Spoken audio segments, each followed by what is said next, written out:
I did mention PWHL Toronto. So while I've got you on, they did change their name, or they announced their name. They got some colors and a logo. What are your thoughts on the name and the logo and the colors? It's embarrassing. Like their entire promotion was based on British monarchy and colonization, and not just like obscure references to Queen Street and Queen's Quay, which are named after but actually using the images of them in their promo. Like we can't say, oh, this was named at a different time. It's like, no, we're literally in this. You can't post, statements on Day of Truth and Reconciliation or National Indigenous Day and then go and name your team and build your entire branding over the colonization that supposedly you're, trying to engage with Truth and Reconciliation after. And they changed their like blurb that explains their branding once. And I joked to my teammates, I'm like, sounds like they put their original one into ChatGPT and said, make it less colonial. And then went in Queen's Quay, like center of diversity. Like it was the worst approach. And then they went and changed it a second time to one where they really tried to just push the idea of Sceptre as a global, thing. But you can't. Like it's just not something that you can do today. And if you're going to do it, then do not try and, put on this face of Truth and Reconciliation if you're not, actually doing anything about it, or you're directly going against it.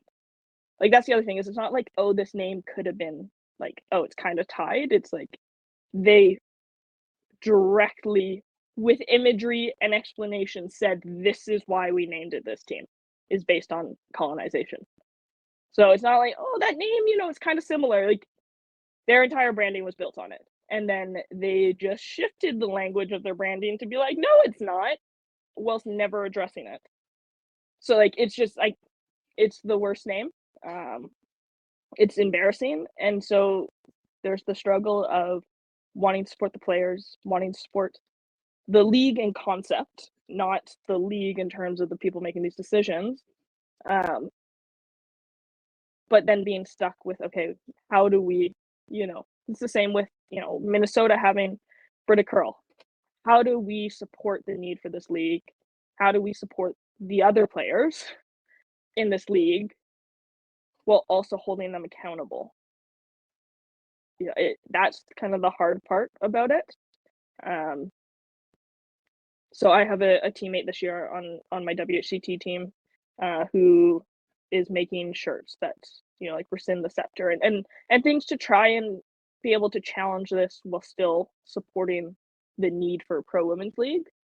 But yeah, it's I would rather have the Ottawa Charge and their logo, which shades them 100%, is just like the updated Calgary Flames logo. Like it's it's I would still take that over our name. Like it's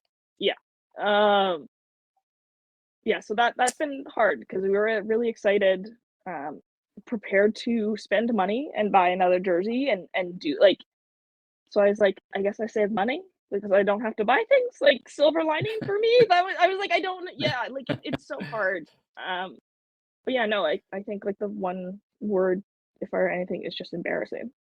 Like it's brutal.